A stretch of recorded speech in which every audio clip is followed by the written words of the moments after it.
Саламатсыздарбы? Назарыңыздарда кайрадан түз суроого жүз жооп көрсөтүүсүнүн кезектеги чыгарылышы.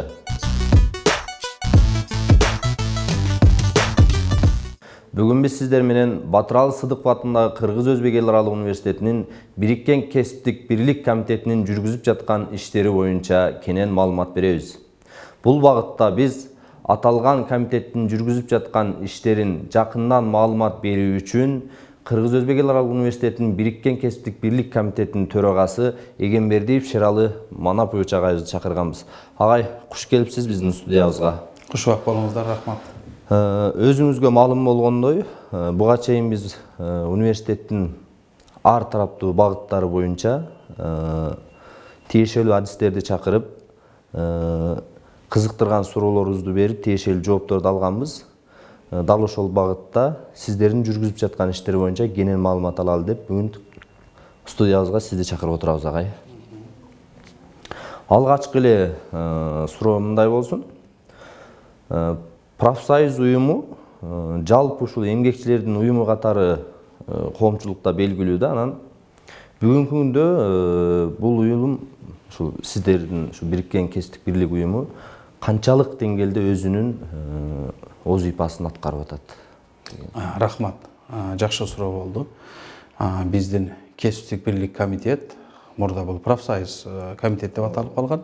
Азыр жаңы устав боюнча кесиптик бирлик комитет деп аталат. Окуу жайыбыздагы кесиптик бирлик комитети Бириккен кесиптик бирлик комитет деп аталат. Биздин кесиптик бирлик комитети ишмердүүлүгүбүздү Кыргыз Республикасынын баш мыйзамына, Кыргыз Республикасынын президентинин, министрлер кабинетинин азыркы учурда анан биз баш ийген ведомстволордун токтомдоруна, указдарына, эмгек кодексине, анан биздин өзүбүздүн уставыбыз бар. Ошого негизденип, анан окуу жай менен эки тараптуу жамааттык келишим түзүлөт. Ошонун негизинде ишмердүүлүгүбүздү жүргүзөбүз. Бириккен кесиптик бирлик комитетинин негизги вазифасы бул ошол окуу жайда эмгектенген кызматкерлерди, студенттерди социалдык, экономикалык, эмгектик жана укуктук кызыкчылыктарын коргоо жаатында биз ишмердүүлүктү жүргүзөбүз. Бул жаатта негизинен ошол биздин атайын каржылык фондубуз бар. Ал кызматкерлердин ошол 1% эмгек маянасынан 1% бизге чегерилет. Ошонун негизинде биз аларды ар тараптуу колдоого, тактап дагы айтканыбызда, алардын ден соолугун чыңдоого, эс алдырууга, материалдык колдоо көрсөтүүгө, түрдүү иш-чараларды уюштурууга, аларды өткөрүүгө биз көмөктөшүп келебиз окуу жайда. Рахмат, агай. Анан ушул биздин университетте өткөрүлгөн иш-чараларда да дайым тыгыз катышып, өзүңүз күбө болуп келесиздер. Анан бул иш-чараларга мындай өзүңүздөрдүн эркиңиздер менен катышасыздарбы же университет тарабынан ушул иш-чарага катышкыла деген мындай тапшырмалар болуп турабы? Жок, бул биз өзүбүздүн, мен жана башында айтып кетпедимби? Биз ошол кызматкерлердин эмгек маянасынан биздин атайын фондубузга чегерилет. Демек, биз аларды ошолар тараптуу толук кандуу колдоого милдеттүүбүз. Демек, ар бир өткөрүлгөн иш-чара бул университеттеги кызматкерлердин, профессор окутуучулар жамаатынын катышуусунда же болбосо студенттердин катышуусунда өткөн иш-чарага биз сөзсүз келип үн кошкону ар дайыма даярбыз. Бул өзүбүздүн кээде ошол жеке демилгебиз менен болот. Кээде ошол иш берүүчү менен ректорат менен макулдашылган абалда иш-чаралар болуп калат. Жогорку окуу жайлар аралык иш-чаралар болуп калат. Эл аралык иш-чаралар болуп калат. Ошол деңгээлине жараша биз мүмкүнчүлүгүбүздүн болушунча биз колдоо көрсөткөнгө ар дайыма даярбыз. Анан жана айтпадыңызбы, бизде багы университетте мугалимдерге ар тараптуу колдоо көрсөтүлүп турат деп, жана мисалы социалдык жактан ушундай жардам керек болгондо кандай критерийлер менен жардам көрсөтөсүздөр? Жакшы суроо болду. Мен муну түшүнүктүү болуш үчүн, мисалы үчүн ден соолукту чыңдоо багытынын жаатынан баштайын. Бизден жогорку орган ошто Билим илим кызматкерлери профсоюзунун кесиптик бирлигинин ошол облустук комитети бар. Ага жогорку окуу жайлардын, анан түздөн түз баш ийген мекеме ишканалардын, райондордун профсоюз комитеттери ошол областтык профсоюз комитетине биригет. Ал жерде президиум чакырылып, иш жумушчу план бекитилет. Ал жумушчу план бизде да 1 жылдык жумушчу планды бекитебиз президиумда. Жумушчу пландын негизинде ошол иш пландын негизинде президиумдар чакырып, ал жерде ошол райондордун, окуу жайлардын, түздөн түз баш ийген мекеме ишканалардын ишмердүүлүктөрү каралат. Анан ал жерде тиешелүү материалдык колдоолор көрсөтүлөт, тиешелүү кеңешмелер берилет, кеңештер берилет, жардамдар берилет. Андан кийин биздин окуу жайга келе турган болсок, ошол биз ден соолугу чыңдоо максатында Жалал Абад санаториясы, анан Оштогу Мамакеев санаториясы менен биздин областтык профсоюз комитети келишим түзүп, ал жолдомолорду областтык комитети алып келип, бизде ошол профсоюз мүчөлөрүнүн санына жараша тиешелүү түрдө окуу жайлар райондорго бөлүнөт. Биз анан аларды биздин өзүбүздүн ошол түзүмдөрдөгү профсоюздун төрага төрайымдары бар, алардын өзүбүздүн группабыз бар, же болбосо байланыш телефондорубуз бар, алар аркылуу биз жарыя кылабыз. Эс алдыруучу путевкалар бизге келди. Ден соолугун чыңдай деген кызматкерлер болсо байланышыңыздар. Анан тиешелүү документтер бар. Ошол тиешелүү документтер менен түзүмдөрдүн өздөрүнүн чечимдери менен бизге келип кайрылышат. Анан биз аларга колдоо кылабыз. Материалдык жагынан алганда азыр ошол Мамакеев менен Жалал Абад санаториясына путевкалардын ошол келишимдик баасы, область менен түзгөн келишимдик баасы 12 000 сом түсөт. Биз аларга ошол 50%га чейин жардам кылабыз. Бул деген сөз 6 000 сомуна чейин биз төлөп бергени мүмкүнчүлүгүбүз бар. 6 000 сомун кызматкер өзү төлөп, ошондо 50% жеңилдик менен ден соолугун чыңдап келсе болот. Андан сырткары ар түрдүү турмуш шарттар болуп калышы мүмкүн.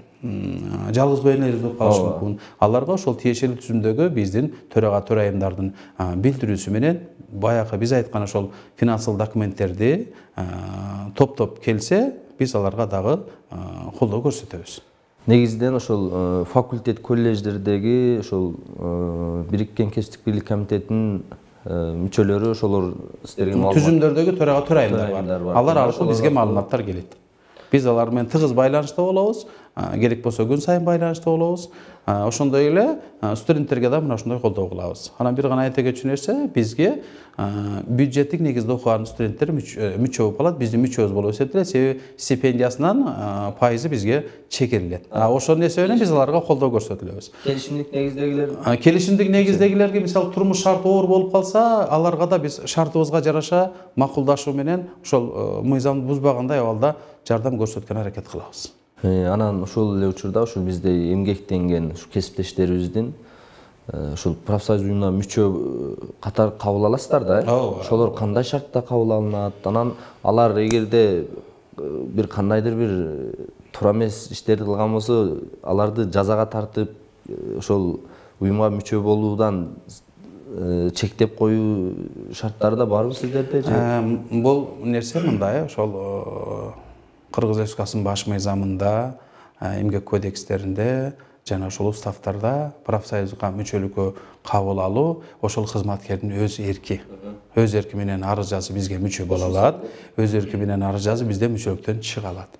Эми мыйзам бузуу жаатында биздин түзүмдөрдө иштеген, мисалы үчүн алар ошол өзүнүн кызматтык абалында мыйзам бузуу болсо, түзүмдөрдөн каралып, ал жерге сөз профсоюз макулдугу керек, анан эмненин негизинде ал жазага тартылып атат, же болбосо эмненин негизинде иштен четтетилип атат, негиздүү мыйзамдуу жол менен биз аларды укуктарын коргогону милдеттүүбүз. Анан азыр эми кесиптештерибиз боюнча айттык, анан студенттер ошол бюджеттик негизде окуган студенттер мүчө боло алат деп атпайсыздарбы? Анан алардын дагы ошол студенттердин дагы төрагасы, төрайымдары болобу? Студенттердин төрага төрайымдары биздин азыр университетте биз ошол түзүмдөрдөгү төрага төрайымдар менен эле иштешебиз. Студенттерди аларга тиешелүү, алардын окуткан студенттери бар да, алар билет, ошолордун сунушу менен, ошолордун баягы тиешелүү документтери менен студенттерге да жардам бере алабыз. Бул айта кетчү нерсе, мына Оштогу ошол студенттердин ден соолугун чыңдоо боюнча Ош мамлекеттик университетинин профилакториясы бар. Алар иштегенде кезеги менен ошол 20 күндүк акысыз эс алуу сунушталат. Ошолорго дагы биз үй бүлөлүк шартына карап, муктаждыгына карап студенттерди кезек менен жайгаштырып эс алдырууга жардам кылабыз. Андан сырткары студенттердин маданий массалык иш-чаралары болуп калат. Ошол жерде биз өзүбүздүн баягы сыйлыктар менен, ыраазычылык каттар менен, анан кээ бир муктаждык болгон жерде материалдык колдоолор менен жардам көрсөтөбүз студенттерге дагы. Анан ушул биздин университеттин ичинде да эме, мисалы кээ бир ушул кызматкерлерге же болбосо студенттерге кандайдыр бир кысым көрүлгөн учурларда да сиздер жардамга келесиздерби? Ошолордун укугун коргоо боюнча кандай иштерди жүргүзөсүздөр? Сөзсүз. Бул жерде ошол кандай мекеме ишкана болбосун, ал жерде иштеген кызматкердин өзүнүн милдеттери, жоопкерчилиги, анан ошондой эле иш берүүчүнүн дагы милдеттери, жоопкерчилиги каралат. Ошол учурда мен жана жогоруда айттым, бул иш берүүчү тарабынан биздин окуу жайдын мисалында ала турган болсок, университеттин мисалында ректорат менен, ал ректордун аты менен, анан жамааттын атынан Бириккен профсоюз комитетинин төрагасынын экөөнүн ортосунда эки тараптуу жамааттык келишим түзүлөт. Ал жамааттык келишимдин мөөнөтү 3 жыл. 3 жылдын ичинде ошол кызматкерлердин укуктарын, таламдарын коргогон кандай шарттар болсо, алымча, кошумча кылганга уруксаат берилет. Ар 3 жылда жаңыланат, алымча кошумчалар менен. Эми жанагы мыйзам бузулуп, же бир кызматкерлердин укугу тепселип аткан жерде сөзсүз түрдө профсоюзубуз бар, анан биздин юрист кеңешибиз бар. Ал жерде ошол биздин дагы өзүбүз ошол кызматкерлердин же болбосо студенттин укугун мыйзамдын чегинде талашканга биз милдеттүүбүз. Андан сырткары сиздер мисалы мына облустук, республикалык бириккен профсоюз уюмдары менен тыгыз иш алып барасыздар. Сөзсүз. Анан алар менен кандай иш-чараларда ушундай өзүңүздөрдүн мындай эмеңиздер менен чогуу иш алып барасыздар да, эмнелерди чогуу жүргүзөсүздөр? Рахмат. Бул ошол биз жогоруда айткан кызматкерлерибизде социалдык, экономикалык, эмгектик укуктарын, укуктук кызыкчыларын корготуп атпайбызбы? Бул жалпы биздин ишмердүүлүгүбүз. Эми мунун үчүн биз областка ошол мисалы жакшы иштеген кызматкерлерибизди, студенттерибизди түзүмдөрдүн сунушу менен сыйлыктарга сунуш жайлабыз. Областык профсоюз комитетине, борбордук комитет деп айтылат биздики, билим кызматкерлер профсоюзунун борбордук комитетине. Биз кызматкерлерибизди, студенттерибизди сыйлыктарга сунуштай алабыз, көрсөтө алабыз. Андан сырткары иш-чараларда, мисалы областык профсоюз комитети өткөргөн иш-чараларда жоон негизинде бизге ошол өткөрүлгөн иш-чаралар тууралуу алдын ала маалымат берилет. Ал жерге кызматкерлер менен барып чогуу катышабыз, чогуу иш-чара өткөрөбүз. Анан ал жерде ошол баягы уюштуруу тобу баардык демилген өзүнүн колуна алат. Анан бул жерде биздин Оштун мисалында бул азыр практикаланып келет. Ошол мисалы үчүн спорттук иш-чаралар түрдүү ошол мурда райондор менен жогорку окуу жайлар бир өткөрүлүп келген болсо, акыркы учурларда бул кызматкерлердин санынын көптүгүнө байланыштуу анан баягы өтүлүп аткан спартакиаданы жандуу, сапаттуу өткөрүү максатында жогорку окуу жайлар өзүнчө, райондор өзүнчө өткөрүп келип атат. Бул жаатта биздин жогорку окуу жайлардын базалары кезек-кезеги менен пайдаланылат. Башкача айтканда, быйылкы жылы биздин базабызды өткөрсөк, эмки жылы Ош мамлекеттик университетинин базасында, кийинки жылы Ош мамлекеттик педагогикалык университетинин базасында мына ушундай тартип менен жылып өткөрүлөт. Мындай иш-чараларга дагы ошол биз өзүбүздүн кесиптештер менен чогуу барып, команда түзүп, ал жерге катышып, анан тиешелүү сыйлыктарыбызды алып келебиз. Андан сырткары ошол мен жогоруда айттым го, пленум президиумдар уюштурулат. Ал пландын негизинде областта дагы, республикада дагы, анан дагы бир иш-чара жылдын жыйынтыктары чыгарылат. Ал жыйынтыгы боюнча, мисалы областта жыл жыйынтыгы өткөрүлө турган болсо, мында ошол Бириккен профсоюз комитеттердин, райондук профсоюз комитеттердин, анан түздөн-түз баш ийген мекеме ишкаларынын профсоюз комитеттеринин ишмердүүлүгүнүн жыйынтыгы чыгарылат, жыл жыйынтыгы менен. Анын жыйынтыгында мыкты профсоюз комитеттери, анан кароо сынактардын жеңүүчүлөрү жыйынтык чыгарылып, сыйлоого сунушталат. Ошол иш-чарабыз биздин республикалык деңгээлде да өтөт. Билим кызматкерлеринин профсоюзунун борбордук комитетинде алар дагы ошол пленум өткөрөт, президиумдар өткөрөт, анан ал жерде дагы жылдын жыйынтыгы чыгарылат. Демек областта же ошол жогорку окуу жайларда мыкты жетишкендиктерди көрсөткөн профсоюз комитеттери ал жака чакырылып, атай ошол иштин жыйынтыгынын негизинде жыйынтыгы менен сыйлыктар аларга да тапшырылат. Азыр эми ушул жалпы ушул областтык, республикалык профсоюз уюмда биргелешип жүргүзгөн иш-чаралар боюнча токтолдуңуз да, анан сиздердин ушу бир жылдык мына университеттин ичиндеги пландалган иштериңиздер боюнча да токтоло кетсеңиз, мисалы ошол эле ошол спорт тармагында, мадайн тармагында өз алдыңыздарча дагы өткөргөн иштер боюнча айта кетсеңиз. Рахмат. Жакшы суроо болду. Мен жогоруда мына айтып өтүп кеттим. Ошол биз өзүбүздүн бир жылдык иш планыбызды түзөбүз, аны бекитебиз, ошонун негизинде ишмердүүлүк жүргүзөбүз. Анын ичинде ошол уюштуруу иштери турат, анын ичинде маданий массалык иштер турат, анын ичинде ошол пропагандалоо иштери турат, анын ичинде укуктук, экономикалык, эмгектик коргоо иштери турат. Эми бир четинен айтсак, маданий массалык иштер бул өзүбүздүн окуу жайыбызда уюштурулган, окуу жайлар аралык, анан областтык профсоюз комитети, республикалык профсоюз комитети уюштурган иш-чаралардын баардыгына биз мүмкүнчүлүктүн болушунча катышабыз, көмөктөшөбүз. Анан ал жерде ошол тиешелүү баягы иштелип чыккан жобонун негизинде аябай катышып, өзүбүздүн үнүбүздү кошобуз. Эми университеттеги иш-чараларда өзүңүздөр баамдап көрүп жүрөсүздөр. Мына массалык маалымат каражаттары, окуу жайдын массалык маалымат борбору университетте кандай гана иш-чара болбосун, сөзсүз түрдө биз келип ага катышып, колдоо көрсөткөнү дайыма даярбыз. Муну жыл бою ошол даталуу күндөр болсун, ата мекенди коргоо күнү дейбизби, ооганчыларды эскерүү күнү бар. Ошо бизди ишеген ооганчыларга, ата мекенди коргоо күнүндөгү иш-чараларга, 8 март аялдардын эл аралык күнү, Нооруз майрамдары, эгемендүүлүк майрамы, билим күнү, айта берсек булардын катары аябай көп. Ар бир иш-чарада биз ошол өзүбүздүн пландын негизинде ар тараптуу моралдык, материалдык колдоо көрсөтөбүз. Эми экинчи жагы биздин кызматкерлерди социалдык, экономикалык, анан эмгектик, укуктук кызыкчыларын коргоо боюнча бизде семинарлар байма-бай уюштуруп турат областта. Ал жерде атайын адистер бар. Адистер ошол эмгек мыйзамы, талаш тартыш маселелери, эмгек акынын төлөнүшү, анан окуу жайда кызматкерлерге түзүлгөн шарттар боюнча семинарлар өтүп, талкуу болуп, анан тиешелүү биз кеңештерди алып турабыз.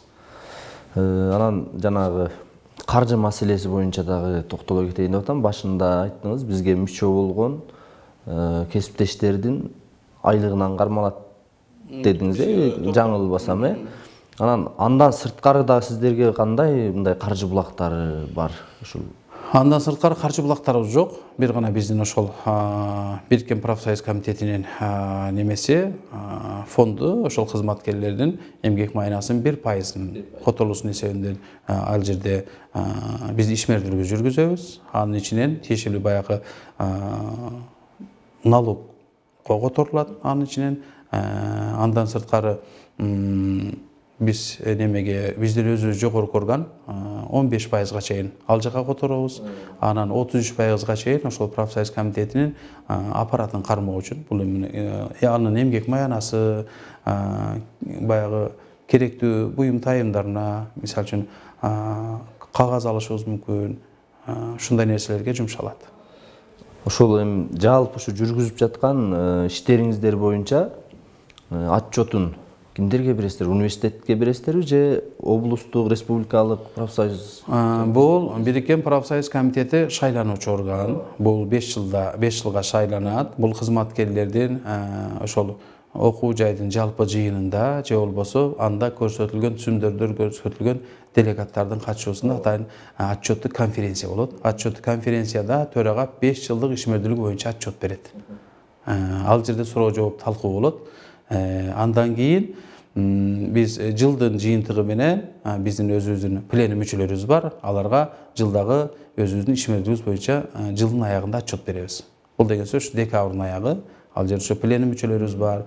Анын ичинде түзүмдөрдөгү профсоюздун төрага төрайымдары бар. Биз бир жылда биздин шотубузга мынанча акча келди. Буларды мынау пайызын бул ишмердүүлүккө, мынау пайызын биз маданий массалык иш-чараларга, бул пайызын эс алдырууга, бул пайызын ден соолукту чыңдоого көрсөттүк деп ошо цифровой анан тасталган маалыматтар менен аларга эсеп кысабыз, беребиз. Рахмат агай. Ушул жүргүзүп жаткан иштериңиздер боюнча бир катар маалыматтарды бердиңиз. Анан мен эми азыр сизге жыйынтыктоочу катары бир сөз берейин. Ушул жалпы жүргүзүп жаткан иштериңиздер боюнча кене маалымат бердиңиз. Ушул бүгүнкү биздин эфирибиздеги жыйынтык сөзүңүз болсун агай сиздин. Рахмат. Профсоюздун ишмердүүлүгүнөн дагы бир кошо айта кетчү нерсе, биз ошол кызматкерлер менен бир катар аларды ден соолугун чыңдоо, анан баягы ден соолугун чыңдоо боюнча мынау санаториялерде өтпайбызбы? Андан сырткары жайкы эс алуулардагы биз колдоо көрсөтүп аларды уюштурабыз. Мисалы Ысык көлдөгү пансионаттар, Ысык көлдөгү эс алуу жайлары, алар ошол вуздарга дагы өздөрүнүн баягы кызматтарын сунуштайт. Ийкемдүү жагын карап, биз кызматкерлерди ал жага эс алдырууга. Алар каржы маселеси кандай? Каржы маселесинде биз колдоо көрсөтөбүз. Балким 50%га чейин биздин шартыбызга жараша, анан мүмкүнчүлүгүбүзгө жараша болот. Анан экинчи чети биз кызматкерлерибиздин балдарын да эс алдырабыз.